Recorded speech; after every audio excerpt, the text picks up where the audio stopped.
Welcome back to episode 111 of the Retro Gamers Podcast. Larry here. And Anthony here. What's going on, Anthony? How are you? Oh, it's a big day today. Is it really? For what reason, might I ask? It is my last day in the United States for a few days. Oh, boy. Now, so back to Japan, finally? All right. No. We're treading new territory. Oh, okay. Zimbabwe. I wish. No, I am off to China. China. China, the place where stuff is made. Yeah, yeah, where a lot of knockoff stuff is made. But yes, a lot of stuff is made in China. Yes. Wow, this is your first trip to China, right? It is my first trip to China, okay. So if I don't come back, I did something really bad. Yeah, honestly. Enjoy, have fun, be careful. And I think you should bring maybe a host of the Yin and the Yang podcast, maybe able to assist you over there. No, I just said I don't want to go to jail. He's back! Get him! I'll be guilty by association. Honestly. No, old Joe. Wow, all right. So, good luck. Thanks. Clearly, we'll have an episode next week, I'm sure. But yes. You are not going to be recording on location. That I can tell you. No. By next week's episode, I will be back in the. I will be back in the United States. Although I will not be in California. No, actually, I don't know if you want to save that till next week. Well, yeah, we can. All right, whatever. But we'll have. I think next week we'll have a special horror themed episode since it's going to be our Halloween episode. Oh, I keep forgetting about that. Yeah.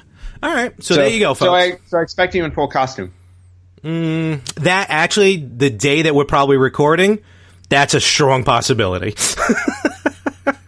All right, good to know. All right, well, then, damn it, that means I got to find a costume. Unrelated to Halloween, too, so we'll see. Unacceptable. Now I got to find a costume.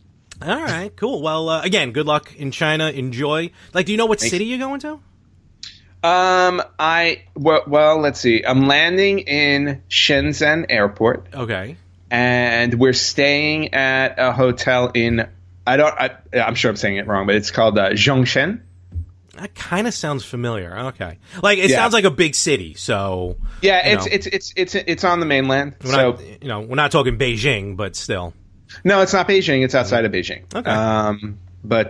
So it should be interesting. I'll be bouncing around to a couple of places while I'm there. Again, this is all work related. Okay. I will do my absolute best to find anything retro game, because you know how I like to pick up something retro game related wherever I go. In Italy, I picked up what was it, Le Hobbit? Oh yeah, Le Hobbit. Le Hobbit, which I can't play on my systems because the European systems are different. Oh, boo. So but I'll see if I can pick up anything retro game related while I'm in China. Here's the thing, though, and I feel like this is not anything bad because it's 100% true. China does a lot of knockoffs, and a lot of terrible knockoffs. If you can find, you'll see like in the toy section sometimes, Super Men, and it's like a blue-green Spider-Man and like a turquoise Hulk and stuff. See if you can find like a really odd knockoff system. That'd be really cool. Oh, that could be interesting. Yes, I think you better. That could be interesting. Super Barrio Brothers or something like that. Yeah, honestly, I didn't never mind. I was going to say something that may come off as a joke, not as intended. I was going to say maybe they're equivalent of Super Potato. So. Oh, okay. Well, maybe they have a Super Potato. Maybe. And I heard I was somewhere. I forgot where I was. Maybe my job. And they were talking about somewhere else. Anyway, talking about it was at Game On, not the people at Game On. Customer talking about retro stores over in Japan, and someone actually said that Super Potato was not the best one there. What? Yeah, I know. How dare they? It took everything for me. I was going to say, do they not know that not only is the Retro Gamer, is Super Potato the Retro Gamer's chosen store in Japan, but, it's also backed by a very popular WWE wrestler, AJ Styles. Have you ever? I did see that. Yes, AJ, and I think maybe even Xavier Woods may have done something from there. Yeah, he may have done something on his show as well. But I've seen videos of them going to Super Potato. So, side note, did you see? I don't remember the name of the store when they were all in town for SummerSlam. They also did like some video, like AJ, Kofi, Xavier from some retro store in the city, in New York City. Oh yeah, Video Games New York. I've been there. Oh, have you? I've never been there. Mm-hmm. All right, I gotta check that one down. You definitely need to check it out. It's I think it's off. I want to say it's somewhere down by West 4th Street. Okay. Yeah. So yeah, I've been there a few times actually. When I lived back in New York. Oh. Okay. For that 1 year. Yeah, I went there a few times. So it's definitely one to check out. Cool. Just look it up online. All right, will do. And we're talking, a lot of retro stuff we'd like to talk about, and I am just outright going to say it. I am putting it on Front Street. I am basically stealing an idea from Josh from Victims and Villains. Listen to his latest episode of Victims and Villains. I mean, as always, Josh, we love you. We love Victims and Villains, and of course, the suicide prevention that you get your word out there for. Amazing stuff. Yes, definitely. He just recently did. Well, first of all, I gotta say his spin. He's been doing like Halloween reviews, the movies. Mm-hmm. Did you see the new Halloween yet? No, I'm trying to see it today before I leave. Gotcha. Tomorrow for China. So he is reviewing a lot of Halloweens, and Josh really knows how to shine up a turd, because I mean, like Halloween. Which one did he shine? I thought Halloween 3. I wasn't crazy about. And which was the one that we used to watch? You had the director's cut of when Dr. Loomis died in real life. Oh, Curse of Michael Myers with Paul Rudd. Yes. Paul Rudd's first movie. Oh, that was his first. That's right. That was his first movie. Just the way, and I know Josh always likes to put a positive spin on everything, but I don't know. It's like some of those Halloweens got ugly there before H2O. So I was gonna say, I don't think you can get much worse than Resurrection though, when Busta Rhymes and starts in the house, beating the crap out of Michael Myers. Oh well, what are you gonna do? But speaking of remakes, if in the vein of Halloween, so Josh, that's right, that's where I was going. I'm all over the place. So Josh had his second part of Worst Games Ever, where he was talking about a lot of these games, and some of which he was talking about like remakes, like newer games coming out, like the new Resident Evil and stuff like that. Mm-hmm. Resident Evil 2, I should say. With that being said, I figured, hey, let's talk about some great retro games that we loved that may or may not have translated well as a remake for the newer systems.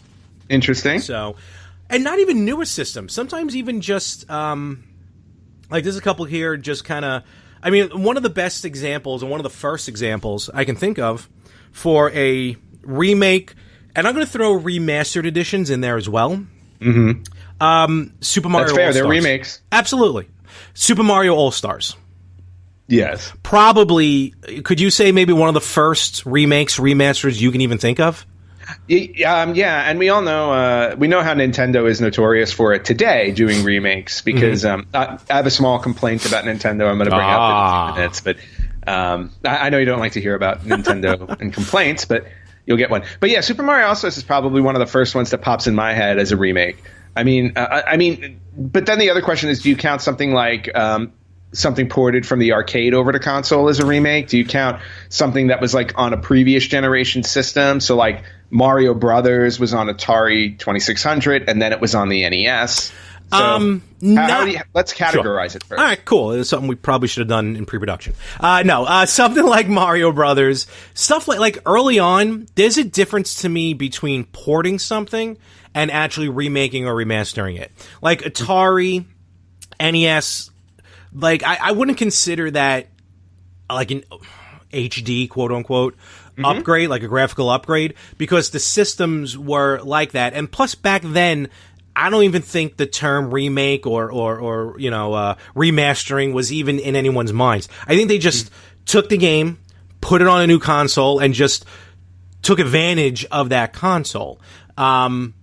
Really not much difference to it. Which, yes, a lot of nowadays the HD upgrades do get, but it's like nowadays they're purposely doing that to take advantage, where I feel back then in the 80s, they had no choice but to take advantage of the new system just because of the graphics. Yeah. Well, okay. That makes sense. To me.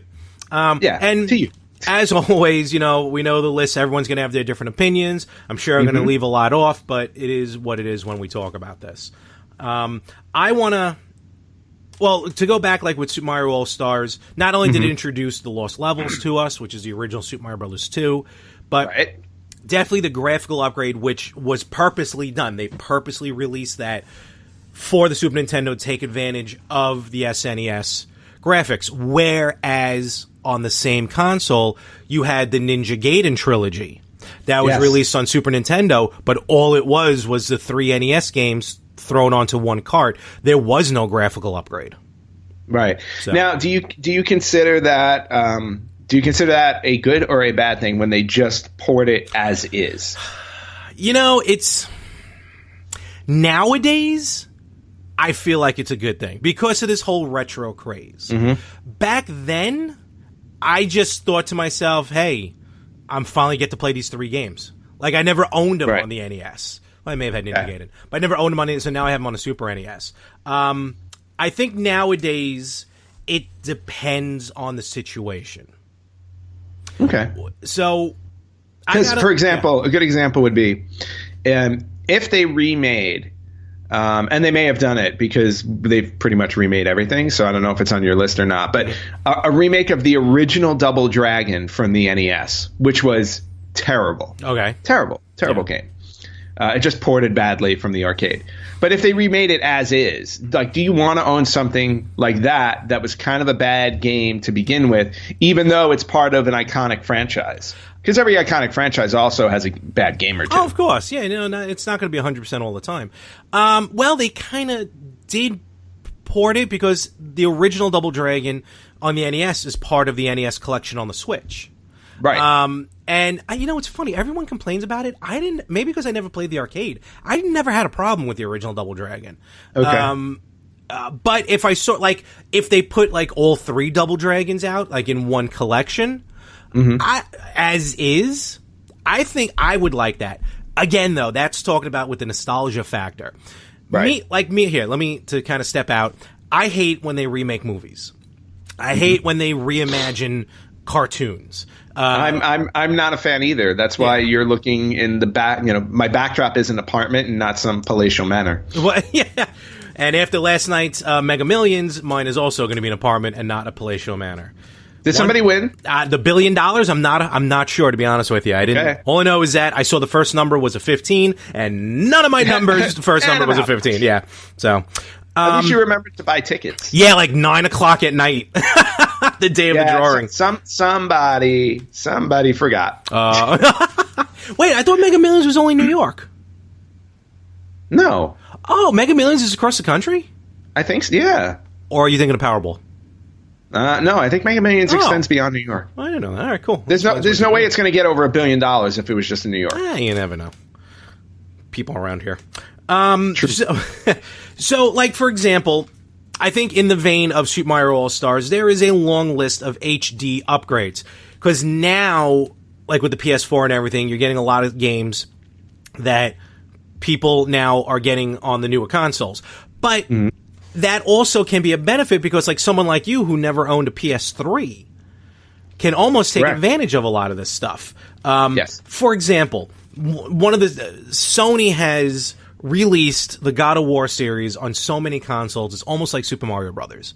The 2 original from the PlayStation 2, they were re-released onto the PS3 with HD upgrades. The 2 from the PSP were released onto the PS3 with HD upgrades.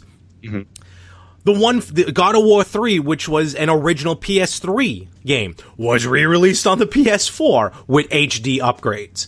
So, you get stuff like that, like the Halo collection. All 4 Halo games, all HD, to take advantage of the Xbox One.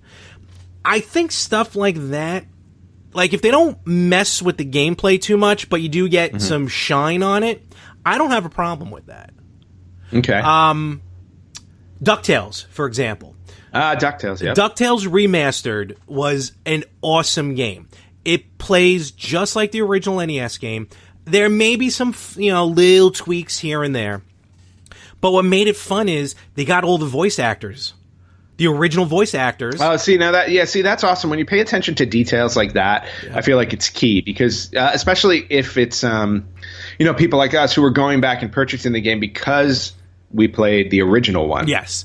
Just listening to the voiceovers, the style just made it look like the old cartoon, not that stupid new version of DuckTales, but the original cartoon version of DuckTales.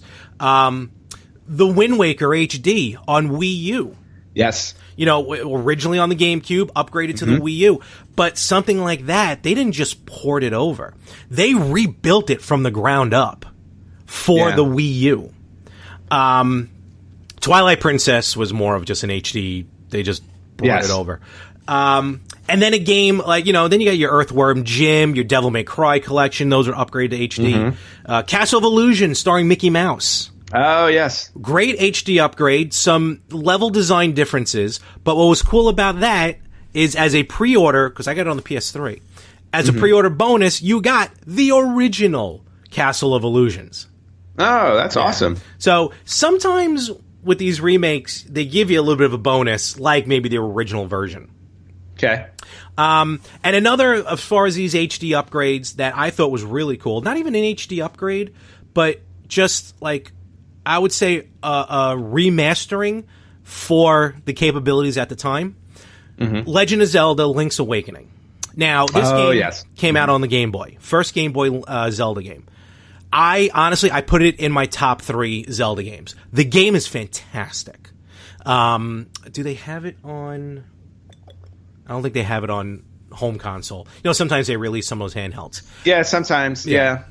But, I was going to say, Link's Awakening I never played because, me with the handhelds, I always had issues. No, I agreed. But you have a Super NES. Get a Super Game Boy. Well, I also have a Retro Freak. That, too. No, but I think you want to get a Super Game Boy for the game I'm about to mention. I think it takes advantage of the Super Game Boy. Remember, some Game Boy games took advantage of the Super Game Boy, like special colors or special borders. Link's Awakening DX came out for the Game Boy Color. Actually, DX is available on the 3DS in the Virtual Console. What was cool about this is the original the original Link's Awakening game, as is, but if you played it on a Game Boy Color, not only was it in color, but there was a special dungeon only available on the Game Boy Color. Oh, wow. So, even taking advantage... See, that's really cool. See, that's what I'm talking about. You take advantage of the hardware when you re-release a game.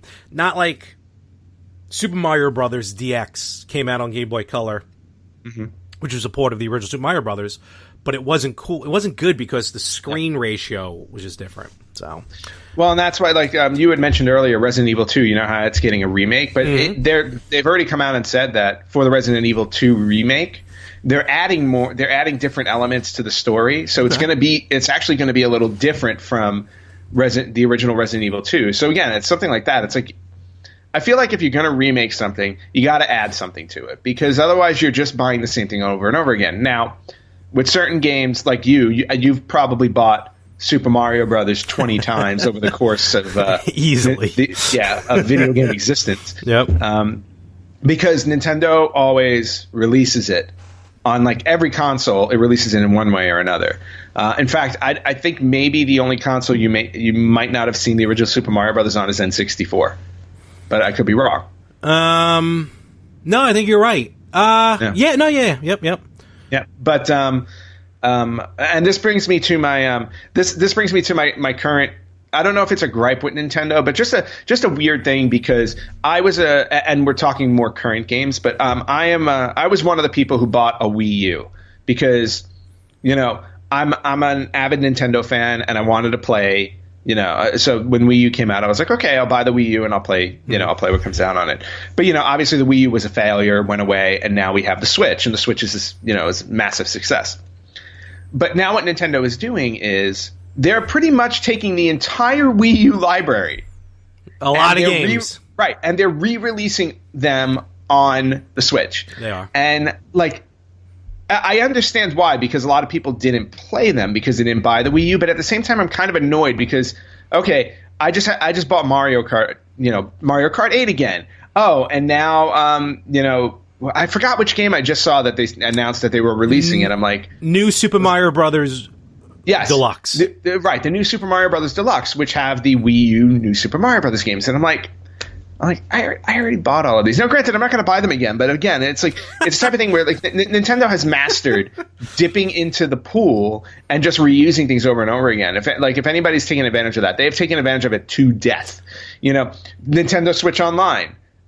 Play a whole bunch of NES games for free, but you have to pay for the service, right? So, well, to be fair, you're getting more than just the NES library with the 20. Yeah, of course. But what I'm saying is, like, they're really good at regurgitating the same stuff. Whereas something like Capcom's re-releasing Resident Evil 2, but they're giving you more with it.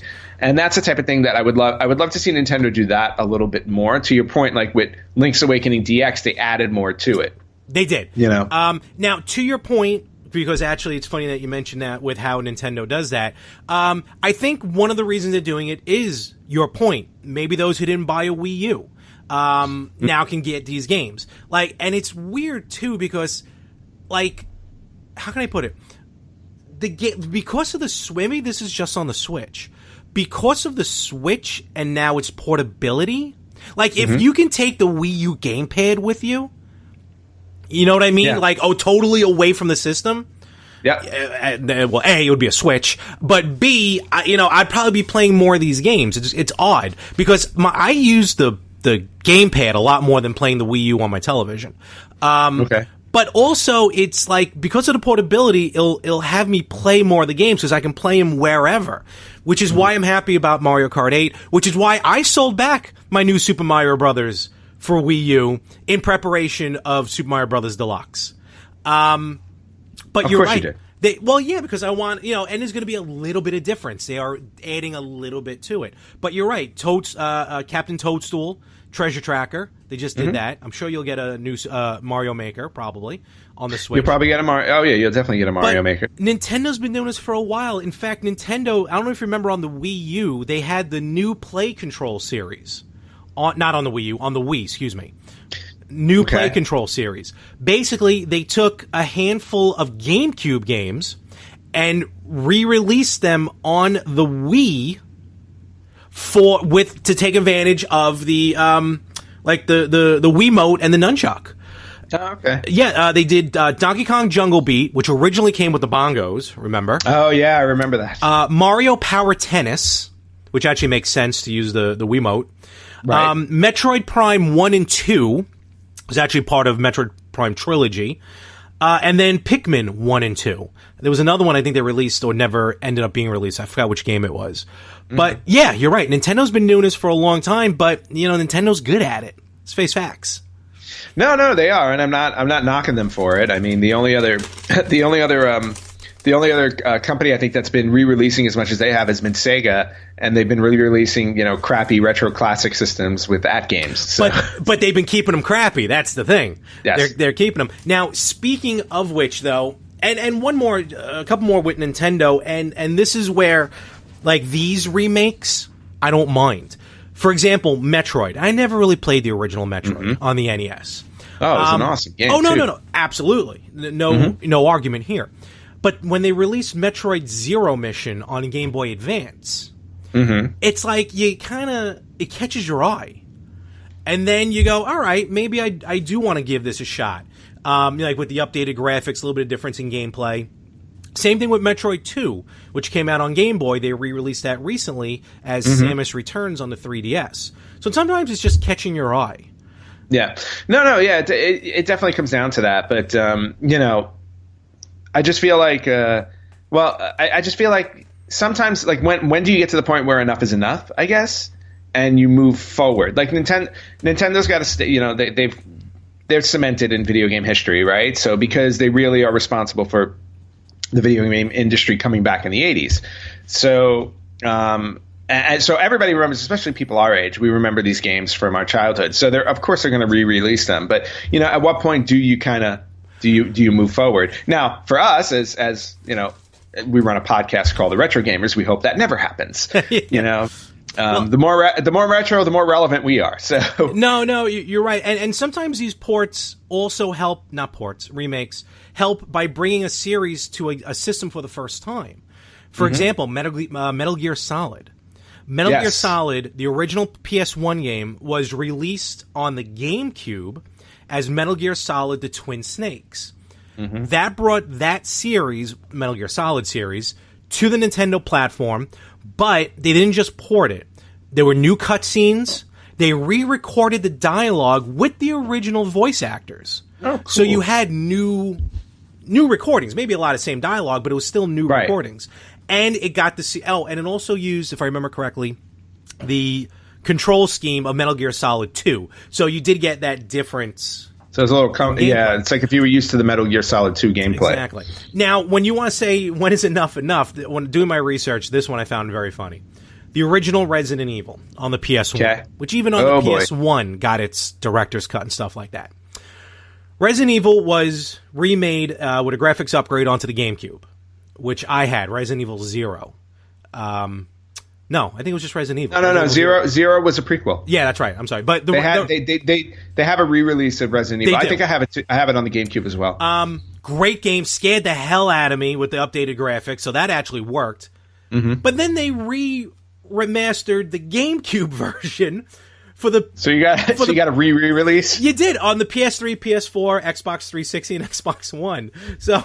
It's like, when is enough? Because now you just copy. It's like multiplicity. Hi, Steve. It's like, at what point does it just not work? So we're waiting for. So wait. So then the next one that comes out, if we do that, would be the re-release. Basically, yeah. Got it. Same thing with the DS. When the DS came out, again, this is Nintendo. They started re-releasing games. They had Super Mario 64 DS. Yep. Excuse me. But what was cool on that one is that, even though the control sucked on it, in my opinion, you were able to play Super Mario 64 with Mario, Luigi, Wario, or Yoshi. Well, and that's kind of cool that they gave. I was gonna say that's kind of cool that they gave you that option. Then, well, go ahead. No. Well, maybe this will add to your thing, just real quick. Then when they went to the 3DS, and they're even still doing it now, which to your point earlier, it kind of annoys me. It's like, all right, it's cool for people who never had the N64 to now have it, but even me, the person who I just ordered Diablo 3 on the Switch, I've already owned it on the PS3 and the PS4, but I want it on the Switch. And this is the other thing though with the Switch though, because of the portability aspect, I can kind of rationalize buying something again because it's like, hey, you know what? I want to take it with me. For somebody like me who gets on planes way too much, it works to my advantage where it's like, okay, I already have it on a different platform. I'm going to buy it on the Switch just because I can take it with me and play. Correct. But with this one, the 3DS, Nintendo just really re-released a lot of stuff on 3DS just to take advantage of the 3D, which was a craze for a little while, albeit a little while. Now, also, to be fair, the 3D is always a fad. But the 3DS... Speaking of, how's Virtual Boy and remakes? Are they remaking any of those games? I still say yes. Wario Land on Virtual Boy was amazing. So... But you are all alone in that. Forget about remakes for Virtual Boy games. They're lucky any of them got made. Period. So on the 3DS, you got Legend of Zelda: Ocarina of Time. The Sonic games were re-released in 3D, and a lot of original NES games with the original graphics were released in 3D. Again, that gives it a little kind of a shine to it, which was interesting. Yep. But let me ask you about this one, Ant. GoldenEye. The N64. Yeah. One of the best games ever. One of the best games ever that I refuse to play. They re-released GoldenEye on the Wii. What they did was... Now, that kind of makes sense. Very good gamelay, stuff like that. Really no difference in level design. It's a no-brainer to release it. I mean, it's one of the most well-known and popular games of the from the N64. Got a lot of us through college. But what they did was, besides the graphical upgrade from the N64 to the Wii... they replaced Pierce Brosnan with Daniel Craig. Oops. Well, I get it. I was going to say, let's put it in perspective. Pierce Brosnan, not exactly the most popular Bond. I'll challenge you on that one. I liked Pierce Brosnan as Bond. I didn't say that. Not the most popular. Oh, well, I don't know. I thought GoldenEye was good. The movie itself, not the game. But nevertheless... So there's your upgrade. Pierce Brosnan getting kicked to the curb. And what I didn't know was that GoldenEye for the Wii was released as GoldenEye Reloaded on the PS3 and the 360. So that was cool. Oh, there you go. I'm not even going to get into Kingdom Hearts. I was just about to say, we now have a Kingdom Hearts collection coming out. I cannot wait. On the PS4 that's going to have, is it 8 or 9? 9. All 9 Kingdom Hearts that have been released, so you can play the entire story from start to finish. Now, I get it. Look, I love Kingdom Hearts. I love Kingdom Hearts so much that I refuse to play Kingdom Hearts 2 until I finish Chain of Memories, and I will finish Chain of Memories, I swear. And I will get to Kingdom Hearts 2. I was like, but now that they released this 9-game collection, now I'm like, man, do I got to buy that one too? Not only that, but Kingdom Hearts Final Mix, Kingdom Hearts Final Mix 1.5, Kingdom Hearts 2.5, Final Mix 2.8, Kingdom Hearts 0.5. I don't even know where the numbers are coming from. Well, you got to go, if it's a prequel, you got to go below 1. What the hell is 2.8? I don't know. I honestly don't. I was asking a friend a couple of weeks ago, and he's like, you didn't play 2.8? And I'm like, what's the difference? I'm like, did they add a chapter to it? I honestly don't know. I love my Kingdom Hearts. I'm like, but I have to put it in the realm of Halloween. Okay, let's just circle back to what we were saying earlier. You have Halloween 1 and 2, right? And they exist together. I was like, and then you have Halloween 3, which has nothing to do with 1 and 2. And then you have 4, 5, and 6, which are trying to continue the story from 1 and 2, right? Then you have H2O, which then resets the whole thing and eliminates 4, 5, and 6. So then you have 1, 2, and then H2O, and then Resurrection, which follows H2O. So then you have that line. Then you have, right, exactly. I hope there's alcohol in there. Then you have Halloween 1 and 2. Then you have Halloween 1 and 2 that were done by Rob Zombie. Completely different remake, totally new world. Okay, now we have Halloween, which just came out. Which, by the way, the Halloween that just came out in theaters, which is getting great reviews, it's the 3rd Halloween movie with the title Halloween. Don't even get me started on that. So there's that. I go, but this Halloween is a direct sequel to the original Halloween only. So in this timeline, you have Halloween and Halloween. And it completely just does away. I love how it does away with its own original sequel. Yes, exactly. The sequel never happened. We go from the first Halloween to this Halloween. But basically, that's how I see Kingdom Hearts. I go, when you talk about these 1.5s and 2.5s, 2.8s and 0.5s, and I'm like, clearly when they made the first one, they were not planning for this thing to become a whole universe.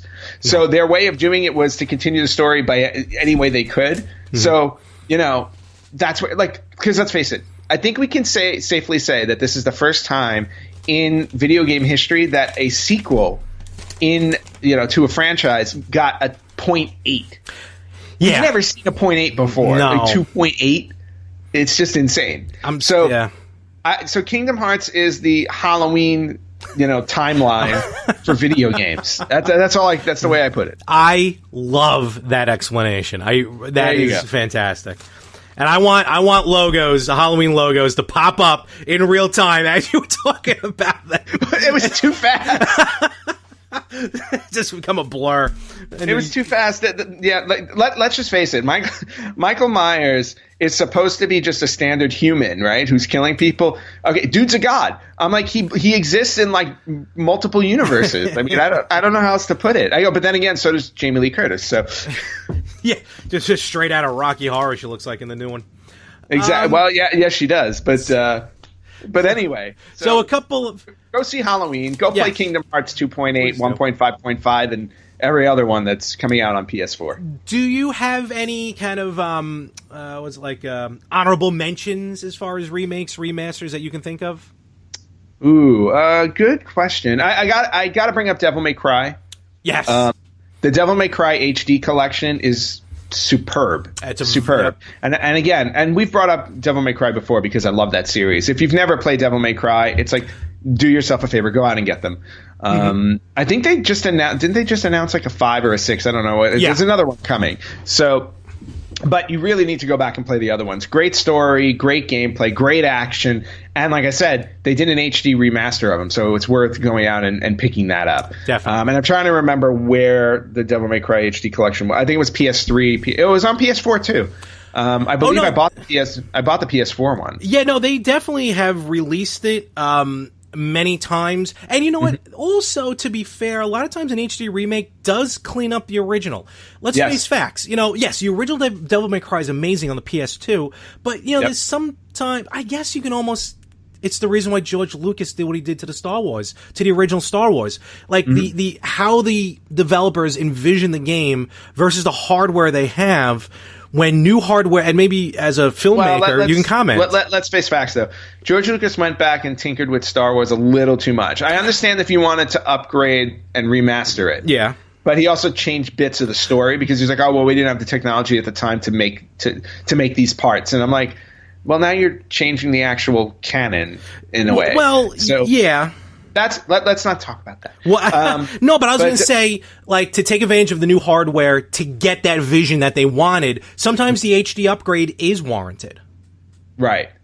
No, and I do agree with that for some games, especially if they're games you haven't played. Perfect example outside of Devil May Cry. I think it was just released on the PS4 not too long ago. You talked about God of War. Shadow of the Colossus is another game that was phenomenal. I was like, but seeing it on the PS4, holy cow. It's just, it is stunning. Absolutely stunning. Playing it on I own the original one on the PS2. And I remember I skipped the PS3 because they released it on the PS3 as well. Yes, but it was just more of a port with some cleaned up graphics. Right. I believe the Shadow of the Colossus on the PS4 was, again, rebuilt from the ground up. Yep. So... And then last honorable mention I want to make before we move on is a remake that is not out yet, but holy cow, cannot wait. Final Fantasy VII. Oh, we've been talking about that for years. I know, but you know, and they keep pushing it back because they want to get it right. Now it's supposed to be coming out at the end of January. It just from what you see that's out there, it looks gorgeous. Yeah, gorgeous. No, I'm looking forward to that one. I'm really excited about that one. And some honorable mentions on my side. Stuff like Tecmo Super Bowl Flashback came out on PS3. It's fun because it's Tecmo Bowl, which was a great game, jazz up graphics, but like in the middle of a game, you just hit, I think, like just one of the buttons, and it just merges back to the original like 8 and 16-bit graphics. Oh, that's really cool.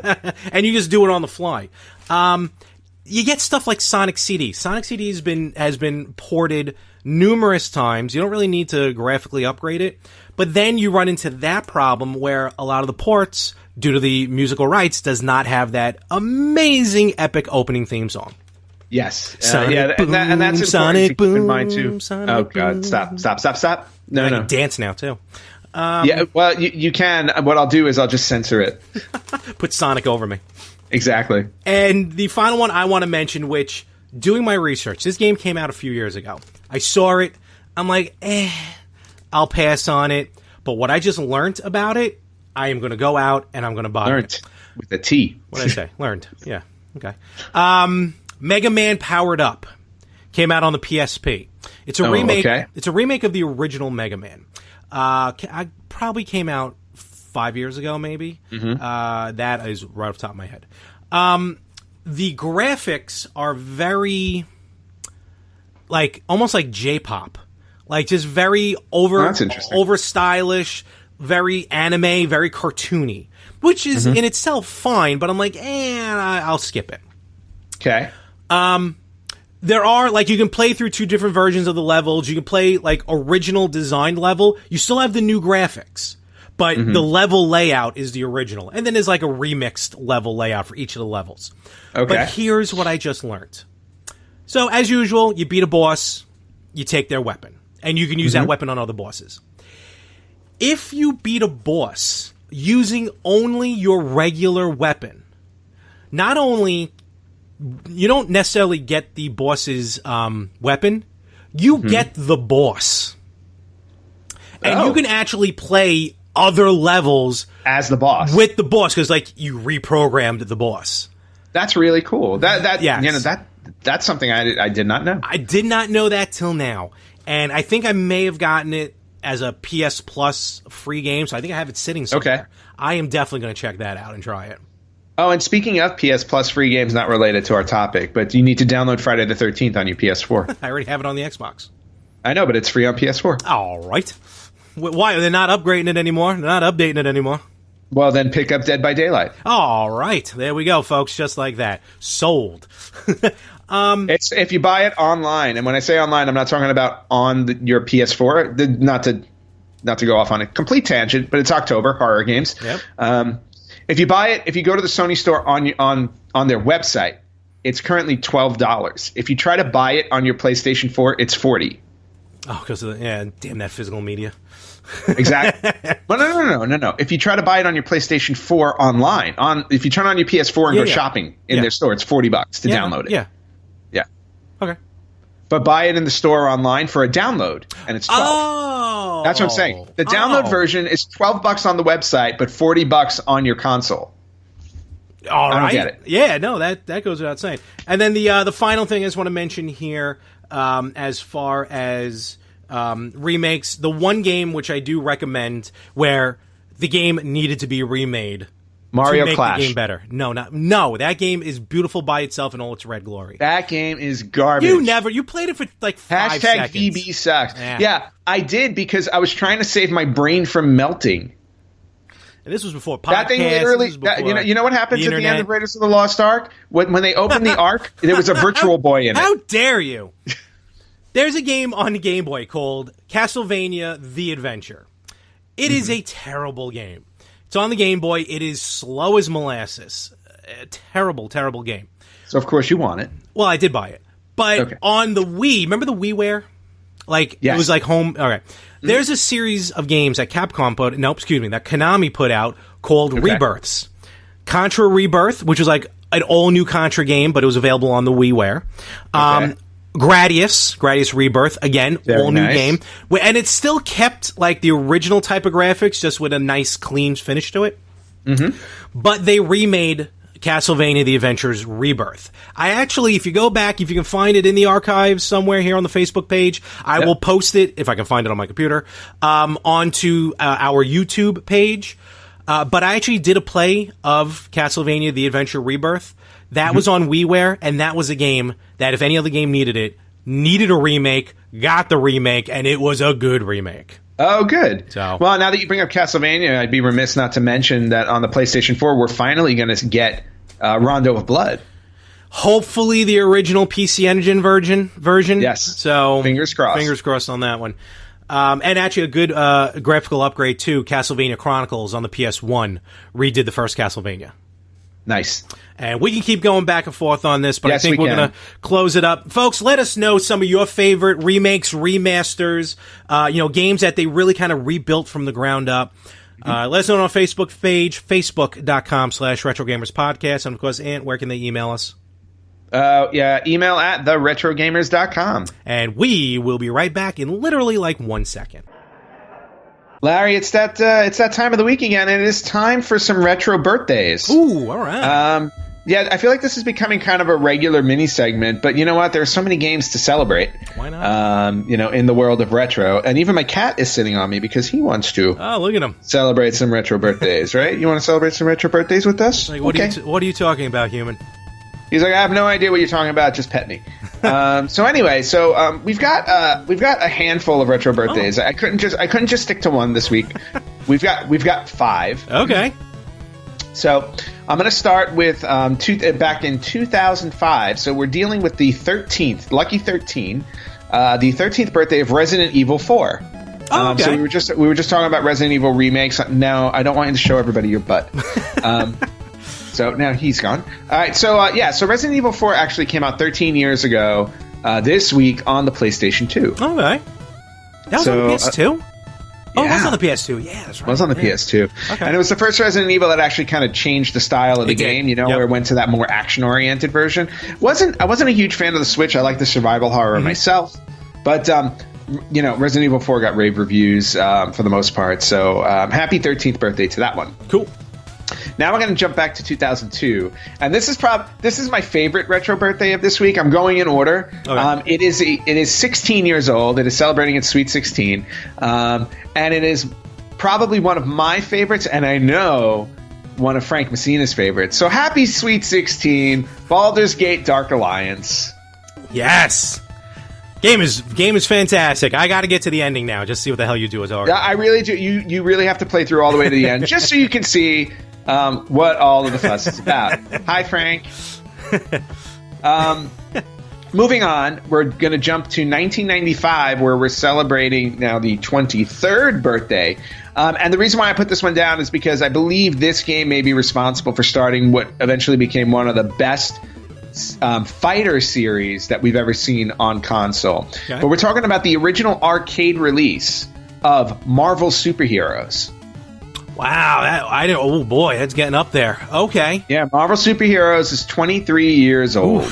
But without Marvel Superheroes, I don't think we ever would have gotten the famous Marvel Capcom series. Absolutely not. So a very happy 23rd birthday, Marvel Superheroes. Yeah. Then we're going to fly over the Pacific, going to go to Japan for this one because it's a big one. Okay. 30th. A 30th birthday. I remember my 30th. Yes, I remember mine. I had a breakdown. So long ago. Now I am sad. Anyway, 30 years ago this week, the world was introduced to Super Mario Brothers 3. That's 30 years? It has Holy been Lord. 30 years since Super Mario Brothers 3, which means more importantly, it's been 30 years since The Wizard came out in theaters. And in my head, California. That's all I'm hearing in my head. And how that girl knew about the whistle, I still will never know. That I don't know. She cheated. Next time you check out to California, we'll go to the dinosaur or whatever the hell he ran into. Are you nearby that? I think we can get there. Yeah. Okay, I'm in. We'll do retro video game movie stops around. Well, what? At Universal Studios. That's about it. Exactly. Yeah. Here's Universal Studios. The end. But anyway, 30 years ago, Super Mario Bros. 3, arguably one of the best or the best Mario games to ever come out. Definitely. So yeah, happy 30th birthday to that. And then I was going to end on that because it was such a big one, but I really thought it was important because video game history is so important to talk about a game that this week is now 44 years old. Ooh. It was released in 1974. Okay. And it was called Lunar Lander. And that came out in 74? 1974. A very simple concept Holy for the game. Cow. The object was to get your lunar module to land on the moon. And it was released on a console called the it was released on the Wang 2200. It was probably a computer. Never mind. Yeah. Well, that's your intern, right? Stupid interns. Yes, he is over on the Yin and the Yang podcast. So 44 years ago, Lunar Lander was, I could have sworn that was an early 80s game. Wow. Well, I'm pretty sure there's an 80s game called Lunar Lander that was invented. No, but it's the same game. You land on the moon. Yeah, right, exactly. The original one came out in 1974. Wow. So a happy 44th birthday to Lunar Lander. And that's it. We got Resident Evil 4, Baldur's Gate Dark Alliance, Marvel Superheroes, Super Mario Bros. 3, and Lunar Lander, all celebrating birthdays this week. And that is this week's Retro Birthday. All right, so we haven't done this in a good minute, but I think it's about time we bring back. We're talking about rebirths and reimaginings and HD upgrades. Let's bring back Retro Spotlight, shall we? All right, yeah. So this is going to be the HD remake of Retro Spotlight. Since I'm not sure if it's the first Retro Spotlight we have since we started doing video. It could be. I think it may be. We may have done one or two. I don't remember exactly. I'm not keeping track of these things. No, why would we? Yeah, no, whatever. But anyway, what I am keeping track of are Retro Spotlights, so we don't redo them, except for Tomb Raider. But I thought it would be a good idea to do a Retro Spotlight on a game that was remade, because I knew we were going to be talking about remakes this week. So how about one of the most well-known ones? And it's funny because it was the first game that you brought up in terms of our discussion on remakes. So this week's Retro Spotlight is going to be on Super Mario All-Stars. Ah, cool. I like it. Yeah, because arguably, like you said, it may be considered the first official remake. We don't know exactly. Yeah, I mean, to me, it certainly is. Yeah, I mean, again, this is all debatable because, like I said, is Double Dragon a remake is Mario Brothers a remake because of the Atari version and the arcade version or whatever? I mean, it's all debatable. But Super Mario All-Stars is probably one of the first ones that went from Nintendo's NES console to the SNES console, went to a different console but remade an old, let's say this. version. Maybe it's the first one that I know of that was advertised as purposely redesigned. Well, that's a good way to put it too. Yeah, they actually made put the effort in to remake it in some way, shape, or form. So, Super Mario All-Stars obviously was developed and released by Nintendo. They were the ones that published it because it was their games. It was released on the Super Nintendo, and later on, it was released on the Wii. I was going to say that at the end, but yes. Yeah. So, by the way, which I own. Of course you do. So the Super Nintendo one was released July 14th, 1993 in Japan. Okay. And then it came a couple weeks later, August 1st, 93 in the U.S. And then the poor people over in Europe who always have to wait longer for their versions. I don't understand why. It takes a while for the boat to make it all the way across. Well, they have to make a different version. It has to be a PAL version. Oh, that too. Well, that's there. So I think that's what the issue is. But people over in Europe had to wait until December 16th of 93. So it was pretty much a Christmas release for them. That's cool. And for those of you who haven't played Super Mario All-Stars but are retro video gamers, you're living under a rock. Super Mario All-Stars is a compilation of the first three Super Mario Brothers games that were on the NES: Super Mario Brothers 2, and Super Mario Brothers 3. Mm-hmm. And they also put on there, for the first time ever in the United States, we got Super Mario Brothers: The Lost Levels, which was the original Super Mario Brothers 2 that was released in Japan. They did not release that version in the U.S. because they actually thought it was too hard for American gamers to play. It is a difficult one. I don't ever remember knowing or seeing advertisement saying The Lost Levels was originally Super Mario Brothers 2. I just feel like when they released it, they just made it out to be, this is just like a new game. Yeah, no, that information came out much later. Okay, that's what I thought. That Lost Levels was original, unless you were a gamer who back then who played Japanese games and knew that. Yeah. And we didn't have the internet back then either to tell us. So It really was, if you knew of the original, you knew that Lost Levels was that. But for us, who bought Super Mario Brothers All-Stars as kids, this was a brand new game. It was like, holy cow. We had no idea that the game was already 7 years old, 6 or 7 years old. So it was cool. So we were getting a brand new game. And also, obviously, it would help sell the cartridge because, if we've all played, I owned Mario 1, 2, and 3 on my NES. Why would I want to buy this one? Hey, there's a new game on it. Oh, and it's the same price for for $50, you're getting 4 games, which includes one brand new one. And not only that, back then, I think we were attracted to the new graphics. Nowadays, it's just all right, new graphics. But back then, we're like, whoa, this is what this looks like in 16-bit. Yes, which was really cool about it. And I think to your point, like you said, they updated some of the sprites and things like that in the game. So it just made it a little bit more playable. So the 4 games each featured 256 color graphics, updated soundtracks to take advantage of the Super Nintendo hardware because it was more powerful. And then all 4 games also were given a save feature. So yes, they were. I forgot about that. Yeah, because in the original NES ones, it's like once the game was over, the game was over. You had to start over from the beginning. On the Super Nintendo, they fixed that. They allowed you to save your progress so you could go back and continue where you left off, which was really important, especially in a game like The Lost Levels, which was particularly hard. Oh, yeah. So you had up to 4 individual save files that could be stored for each game, which means there were 16 save files on the cartridge. Which is kind of funny. They did that with the classics. Yes. Oh, okay. So you were also allowed to customize your controller because remember, Super Nintendo controller had 6 buttons, whereas the original Nintendo only had 2. So you were actually able to adjust which buttons you wanted to use for these games, which was also pretty cool. I remember. I'm going to use my 3DS real quick just as an example, but it does have a Super NES layover to it. I remember it was like, I think you would use the B and A as they were. Right? B and A as they were, but that's annoying to use in that fashion, but you're able to switch it to B and Y, which was a lot more comfortable to use. Yes, it definitely was. And I remember switching it to B and Y for that specific reason. There was no doubt. It was a no-brainer. Now, I don't know if you were aware of this one, Larry, but because I wasn't when I was doing the research, I was like, oh, okay, I go, this is actually really cool.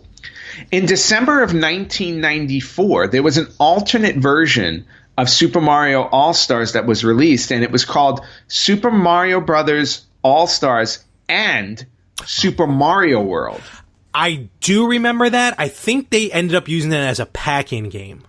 It was a pack-in game for the console, yes. Kind of like when they took Super Mario Brothers Duck Hunt and World Class Track Meet and put those all together? Yes. Yeah. So it was a pack-in game, so then you got 5 games. However, in the pack-in game for Super Mario World, Luigi, because in Super Mario World you can play as Mario and Luigi like in the other ones with 2 players. However, in Super Mario World, in this pack-in version, they updated Luigi's sprite so that he looked distinctly different from Mario. Because normally all they did was change the colors. Yeah. Mario and Luigi looked identical except for the color change.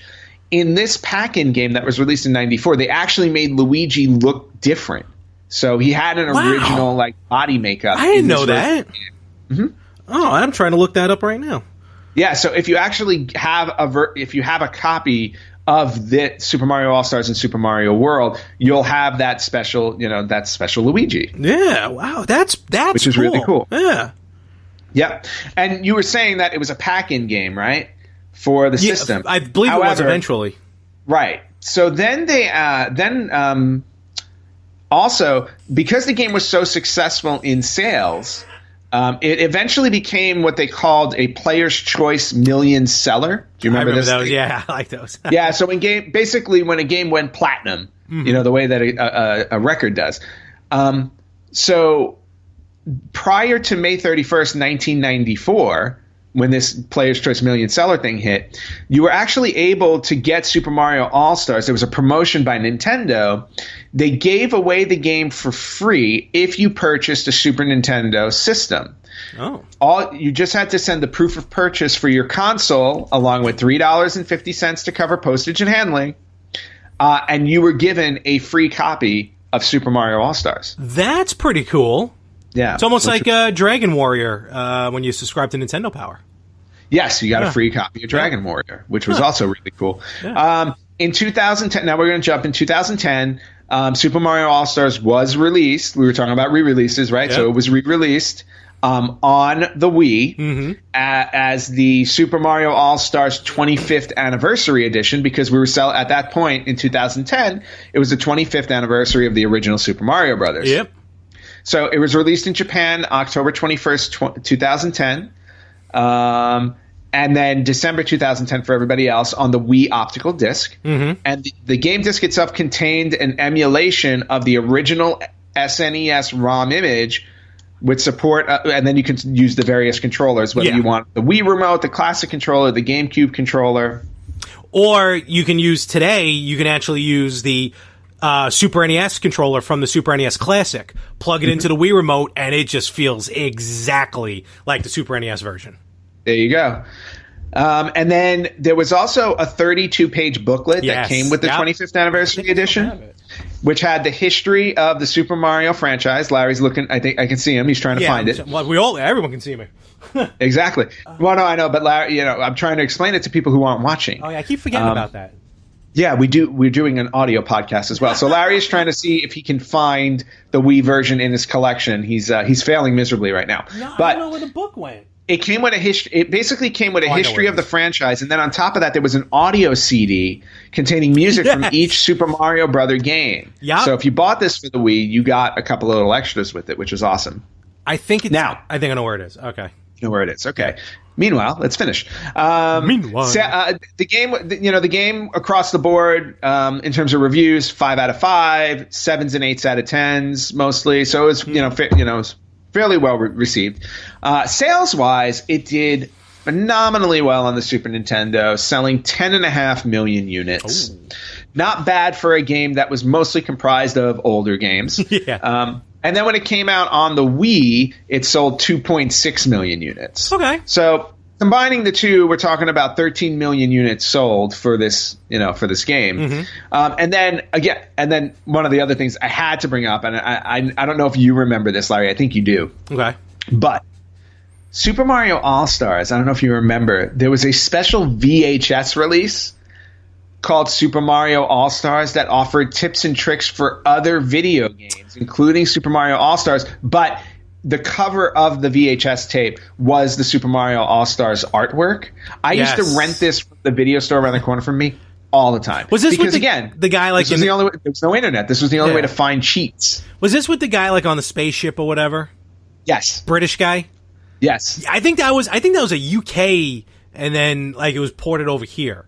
It was definitely ported over here because I used to rent it all the time. It was just awesome. If you haven't seen it, it's on YouTube. Yeah, that's where I saw it. I saw it on YouTube. I'll make a point to put a link up for it. It'll be Super Mario. So if you look up Super Mario All Stars VHS, you'll find the video online, and it's just funny to see what they used to put out back then. But anyway, that's all I have for Super Mario All Stars. Again, I thought that would be a nice touch to add to our previous topic, and that is this week's Retro Spotlight. All right, Larry, it is time for this week's Cheat of the Week. Ooh. And I thought what would make the most sense would be to just continue what I was talking about in my Retro Spotlight. I have a cheat for Super Mario All-Stars that you may not know. Well, I didn't even know there was a cheat. What, are you unlocking Super Mario 64? Yeah, that's on the Super NES. That's awesome. exactly what you do. Actually, what you do is you unlock Mario 128, which was never really released. Oh, yes, I remember that. Stupid E3 demo. Yeah, exactly. But no, there is a cheat in Super Mario All-Stars where you can find hidden white mushroom houses in Super Mario Brothers 3. Yes. For the white mushroom houses? Yep. Okay. So there are hidden ones in the game that you can unlock. And this is also in the original NES version as well.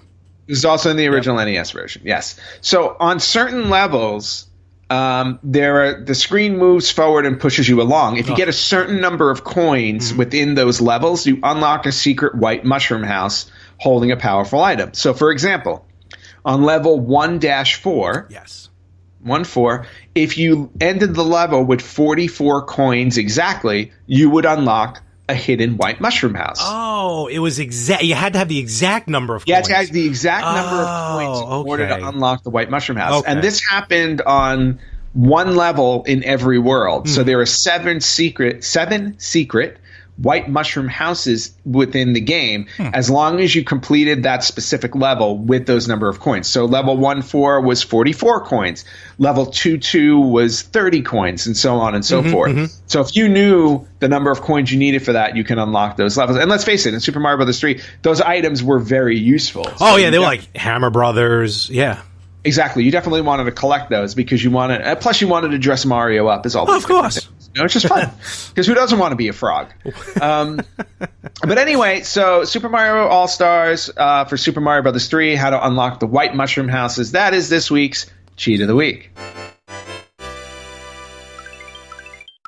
All right, so we're going to wrap this up. And I know I completely forgot, you have a very busy day because you're going to be flying out soon to China. Yes, and it is a very long flight. So besides having to pack everything, I have to turn on my Nintendo Switch, and I need to figure out what games to download to keep me entertained for like 15 or 16 hours. Are you even allowed to bring a Nintendo Switch? Well, no. It's coming. It's definitely coming with me. I'm bringing my Nintendo Switch, and I've also downloaded. I started downloading a bunch of Netflix stuff on my tablet, so I have something to watch because I have no idea what's going to be on what's going to be available on the flights. I just I have a million things to do today. But before we sign off here, a little recap. Last week, Larry and I we did the first part of our episode with me on location in Las Vegas, and then we both decided to visit. Larry visited Game On. I went to the Pinball Hall of Fame and a Gamers Paradise, and I picked up a few things while I was at a Gamers Paradise. Right. I can't go to that store without. Before you do that, just one thing I just want to show real quick. Go. As we were just talking about it just a few segments ago. There it is. Ago. I know this is backwards. Don't worry. So this is the. It is not backwards. Oh, that's right. It's backwards to me. I always forget that. Yes. The 25th anniversary Wii edition of Super Mario All-Stars. Now, this isn't the actual game itself. This is the bonus pack-in that you get with the book. Nice. And the music CD. That is awesome. The music CD's got a good line with the lighting and stuff. Yeah, I'm sorry. I'm sorry I did not own a Wii when it first came out because I would own that. Thick book too. Yeah. So 32 whole pages. Well, good thing this plays on the Wii U as well. Nice. All right, what'd you get? So anyway, getting back to it. Well, remember we had talked about last week. We were talking about what you call? We're talking about gambling games. Yes. And I had talked about Golden Nugget, which had a story aspect to it with Adam West. Yes. So when I went to a Gamers Paradise, I was making a beeline for Golden Nugget. I wanted that game. I was like, because I wanted to go back and play the Adam West story because it was. I remember how corny it was, and nobody does corny like Adam West. He's just a master. May he rest in peace.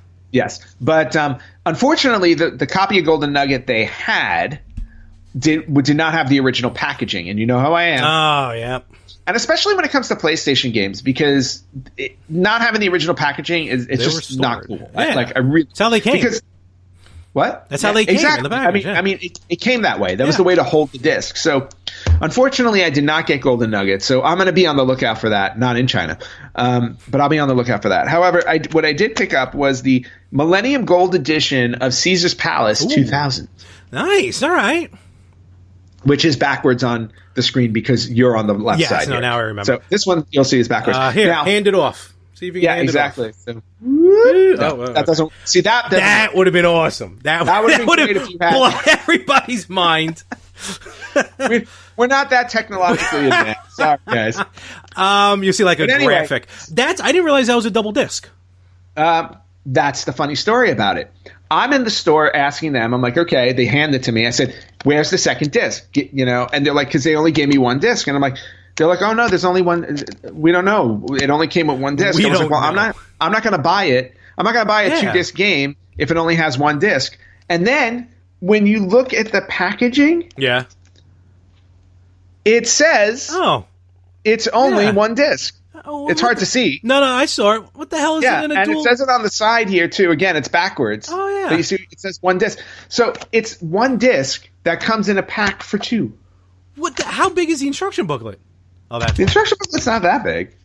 It probably wouldn't fit that well. And either that or they had way too many double discs available. I think they may have made too many double discs. Or they originally planned for it to be 2 discs, so they prepped it for 2, and then they're like, oh, you know what? We just squeezed it on 1. That's ridiculous. So anyway, great game. Lots of gambling stuff, and for a whopping $5, can't go wrong. Not bad. Exactly. The next one that I got was now I already owned this, but I saw the original packaging, and I'm like, yeah, I had to pick this up. Larry and I are big wrestling fans. Mm-hmm. Always have been, always will be. So, and the art on this was just really, really good. Yes. So, WCW World Championship Wrestling for the NES in its original packaging. Unfortunately, it did not come with the instruction booklet. I'll have to rectify that online. But nice, again, very nice, really, really nice. Very happy I got that. And then, last but not least, a game that I am shocked to admit I did not own until I purchased it in Gamers Paradise. Oh. But one of my favorites and one of your least, the original Castlevania 2, Simon's Quest. That game can burn in hell. Woohoo! I love this game. Larry does Good not. purchase, though. Makes me happy. But those were my purchases from Gamers Paradise in Las Vegas. Now, I heard you bought something at Game On. You heard? I heard. I bid. Through the grapevine. Oh, by the way, I will be adding this amount to my total for the year, Yes. which still probably puts me, way behind where I am. Yeah, exactly. I would have to buy like an entire library, I think, to catch up to you. Shut up. Okay, so I only bought one thing at Game On. Oh, but when you I see bet it what costs it as is, much as what I purchased. no, actually, no, it wasn't too bad. Okay. But when you see what and I already own the game, but now I have the full box set to Pro Wrestling, and it is a nice box. That is beautiful. Very nice box. I'm jealous. Game is included. I'll be honest with you. As long as I return my version of Pro Wrestling, he will knock. He knocked off like that dollar amount of it. But even the card itself, wow, very nice. Very nice. Very nice. So excellent purchase. And it even has, because I know you like this. It's got the poster. Love it. And I saw Rob. Hi, Rob. Yeah, very, very pristine instruction booklet. Ooh, yeah. You know me with instruction booklets. Yep. It's not complete without. Nope. So and yeah. So that's it. So this was when I saw that, I definitely had to pick that up.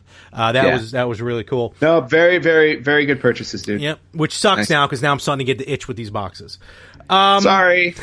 Now that was purchased from Game On. I made another purchase from Amazon. I am not counting it towards the total because I don't think it does count towards the total.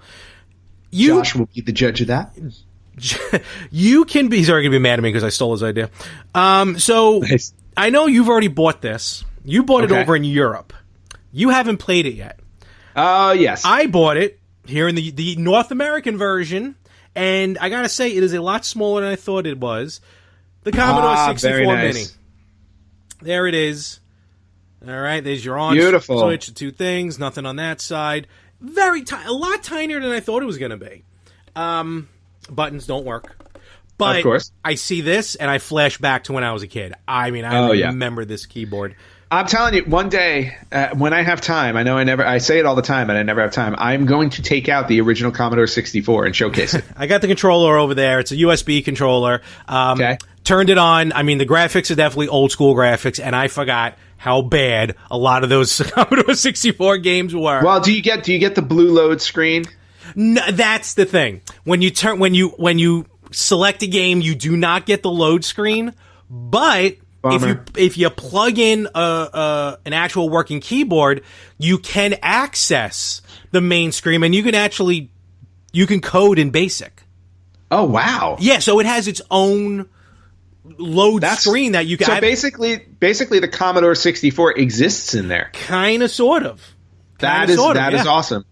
So it is truly a mini Commodore 64. Fantastic. It makes me want to open the one I bought 4 months ago and learn BASIC. Yeah, well, I took a class in BASIC in college. No, I took C++ and it drove me nuts. I took C++ after that, and that's when I decided I did not want to be in computer science anymore. Yeah, me too. And one final thing, this was an ad that came with the Commodore 64. There's this thing called antstream.com. No, Ant, it's not your live stream from your apartment 24/7. antstream.com. It's the world's first retro game subscription service. Ooh. Retro Reborn. It's officially licensed games, exclusive challenges, official leaderboards. Wow. And you can use, and I know this is not exclusive to me, so I don't mind saying this. Use promo code 64MINI, 64MINI, when you sign up. I didn't try the website yet, but I'm assuming you play them all on the computer. Oh, wow. And they're supposed to be officially licensed games, so I got to definitely check that out. Very cool. And then just to stay on the C64 for a minute, there was an article that came out, we didn't talk about this earlier, that that like over 16, I want to say over 16,000 original Commodore 64 games are now available on the Internet Archive for free. Yes, amongst other stuff as well. But Yes. yeah, that big Internet Archive, that thing's nuts. Definitely check Yeah, it that out. Internet Archive is crazy, but now I think it's up to the point where I think there's like 30,000 games you can play on there. There were that many games made for the Commodore? Yeah. Good Lord. As long as they have high rollers, I'm in. I'm all in for High Rollers too. I love that game. Love that game. In fact, now I want to go check. I think I also had Double Dare on the Commodore 64, which I could just never get the timing down. I don't remember Double Dare. I do remember High Rollers and Card Sharks, though. Card Sharks, yes. And I remember playing Jeopardy as well with my parents on the Commodore 64. Yes, I played Jeopardy as well. Always got I did beat. not do well because I was like 7. But I would have figured you would have gotten all the answers at 7. Me, not so. I can't even get them at 38. So no, I had to wait until I was at least 9. Ah, fair enough. All right, so we're going to call it a wraps here because one of us has to fly internationally. Yes. But next week, we have our, it's going to be a special Halloween episode. We're going to talk some horror games. And for the first time in our video history, at least, we are going to be on the same screen. At the same time, yes. Anthony, straight from China, is coming into New York. Yes, and I will not be jet lagged at all. No, why would you?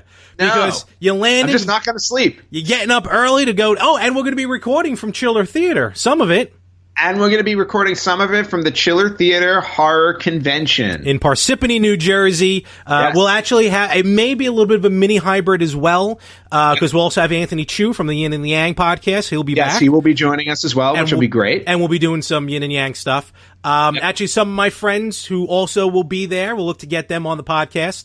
One gentleman I know will never want to leave the podcast. Not because of retro gaming. He just loves talking and he loves the spotlight. Pete, I love you. Don't worry. Well, Pete, I look forward to meeting you. And hopefully we can get Carmen Electra to say, hey, you're listening and watching the Retro Gamers podcast. And you can get her to say that for about $100. We'll see what happens. So, yes, tune in. Tune in next week. There's going to be a lot going on, a lot happening. I don't know where the second half of the episode will record. I kind of have an idea where it may be recorded. We will figure it out. But we'll figure it out. With that, and I can't wait to see you next week, in all honesty. Looking forward to it. Enjoy China. Good luck. Thank you. And, so with that, folks, we're going to bid it a goodbye for this week on episode 111, the palindrome of the Retro Gamer episodes. And we will catch you. Did I use that right, palindrome? No, you did not. All right. We will catch you right here next week on the Retro Gamers podcast. Legitly.